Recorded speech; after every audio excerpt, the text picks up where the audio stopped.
our singers. Round of applause.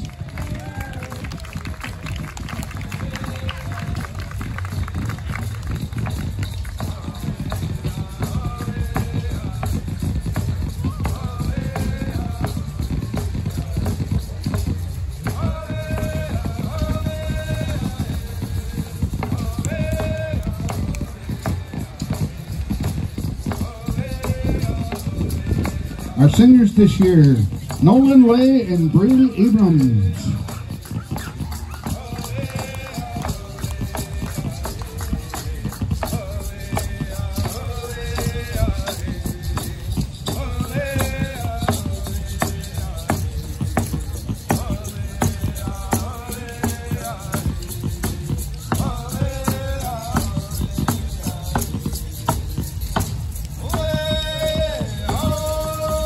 All right, another round of applause for our dancers making it to the Turtle Mound.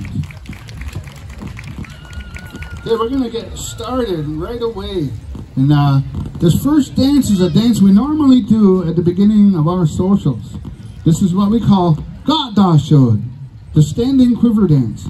They said long time ago, our warriors or hunters, what they would do is they would stand their quivers of arrows against each other in the middle of the village, and they would dance around them, you know, stomping their feet, singing these songs. And this is what's called a call and response type of dance, because there's no instruments, there's no drum, there's no rattle. They just use the stomping of their feet. And what they do is they honor those arrows, because they would, like I said, they would do this dance before they went out to battle or for you know, on a hunt. So with that, the Gatdashod, the standing quiver dance.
Right, round of applause for the Gatdashod.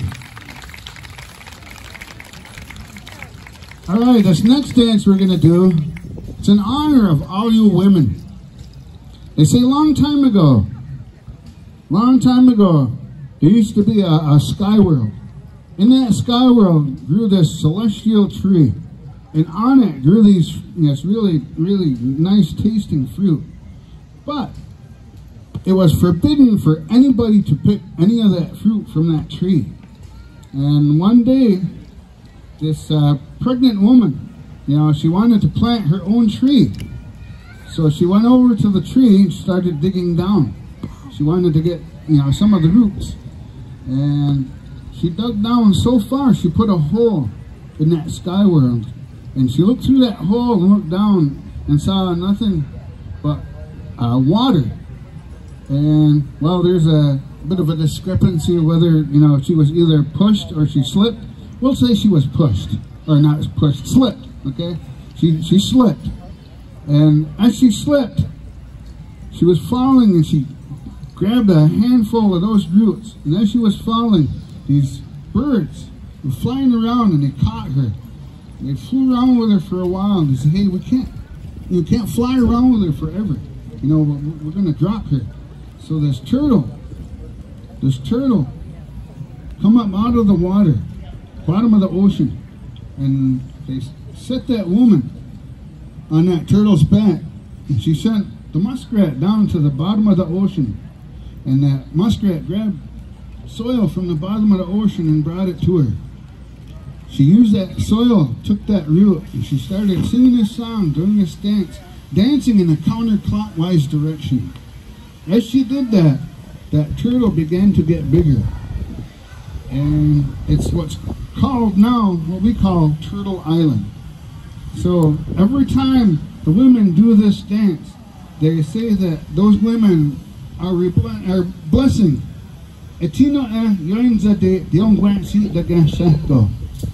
Our Mother the Earth who supports our feet. So with that, the Eskanye Gainase.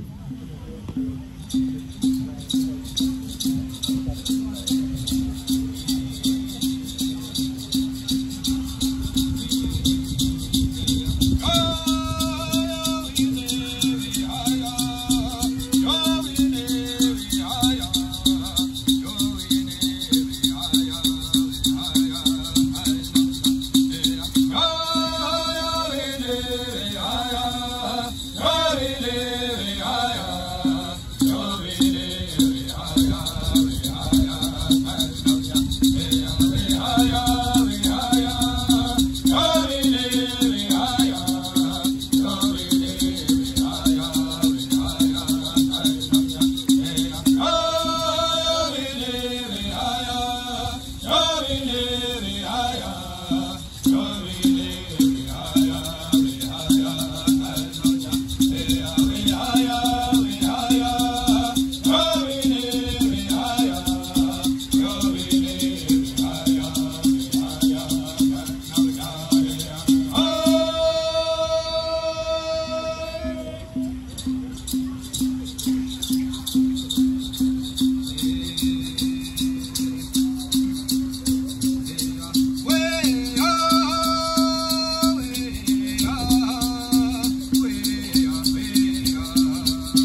the Askani Gainase. A lot of the dances that we do pay honor and tribute to things in nature. And this next dance we're going to do is an honor and tribute to this one main staple of food that we used to eat a lot of a long time ago. This is what's called the Genzaino, the fish dance. Trivia question. There's a man who took this dance and made a dance of his own. What was that man's name and what was the name of that dance? We'll get the answer to that question after this dance.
Round of applause for the Genzaino, the fish dance.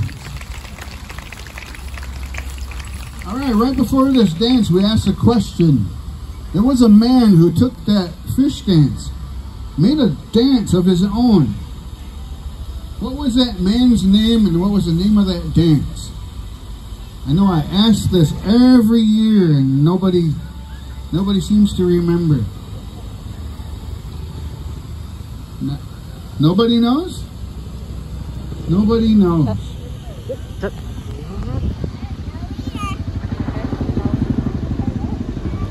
You're supposed to be taking pictures of the dancers, not the helicopter. That man's name was Arthur Murray. Arthur Murray from Rochester, New York, made up a dance called the Charleston out of that fish dance. No way. You have to go look it up on YouTube. There's video of it. Dance. The Charleston, and that's where it comes from. It comes from the fish dance, and he specifically came to the Senecas and watched them, and that's how he made up that dance, the Charleston. So, you know, take a look at it later. You know, look it up, the Charleston, Arthur Murray. All right. We're going to slow things down, and We're gonna do a dance that comes from our brothers down towards the south, North Carolina area, from our Cherokee brothers. What we call the Cherokee Stomp Dance.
Round of applause for the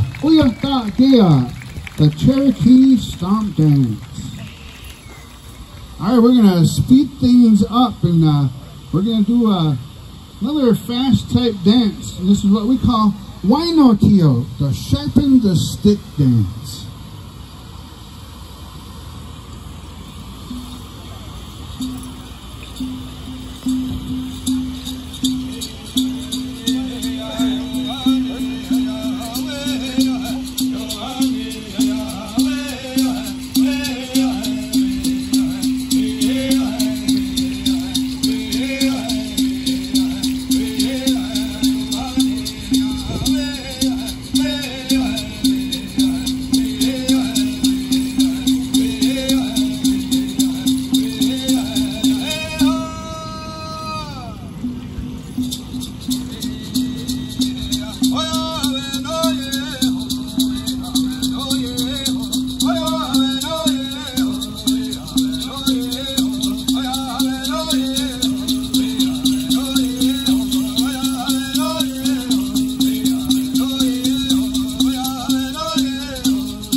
right, round of applause for the Wainotio, the Sharpen the Stick dance.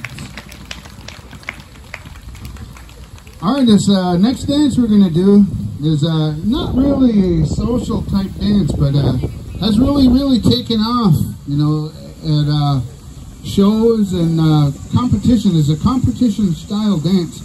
We're going to bring our guys out and they're going to demonstrate a dance that our men used to do a long time ago to prepare themselves for war. This is the war dance. Guys,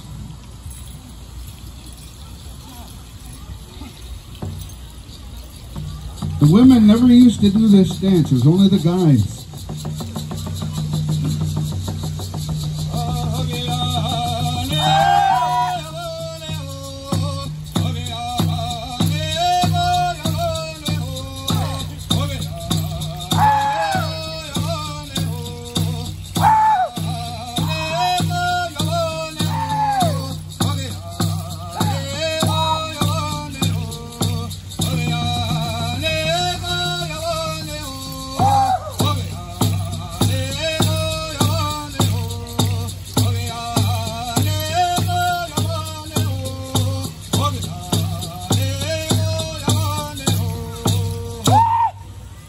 Alright, this dance, back in the 30s and the 40s, they took this dance and they kind of sped up the tempo to it. You know, they wanted to see what the younger generation, what kind of dance steps they can put to it. So, and they also stuck a name to it because when the guys would get out there and dance, they would kick up so much dust that it looked like their feet were smoking. So guys, come on back out and demonstrate that competition style dance, the smoke dance. This is a competition style dance, and it's not only a dance or competition between each dancer, it's a competition between the dancer and the singer, because the singer might have a lot of trick songs maybe in his repertoire. So we'll see what kind of song Nolan sings for them.